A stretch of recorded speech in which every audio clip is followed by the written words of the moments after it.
Have you ever wondered how irrigation control valves work? First, let's take a look at the various parts of a valve. Here's a reverse flow irrigation valve that is in the closed position.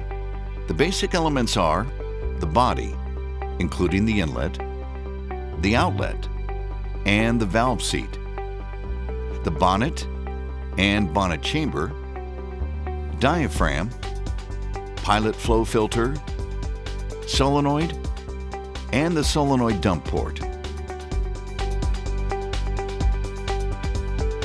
Water naturally flows into the inlet side of the valve, which is most often located on the side opposite the solenoid. Water fills the bonnet chamber above the diaphragm via the pilot flow filter, and the force of this water pressing down on the diaphragm holds the diaphragm in place. Notice that the larger surface area of water on the top side of the diaphragm has more force pressing down to close the valve versus the force on the bottom of the diaphragm pushing up to open the valve. There is also a path for water to fill the solenoid.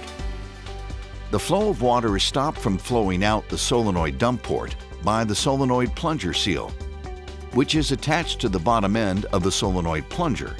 When the irrigation controller sends electricity to the valve solenoid, the solenoid coil becomes an electromagnet, pulling the plunger up into the solenoid, which allows the water in the solenoid and bonnet chamber to flow into the outlet of the valve.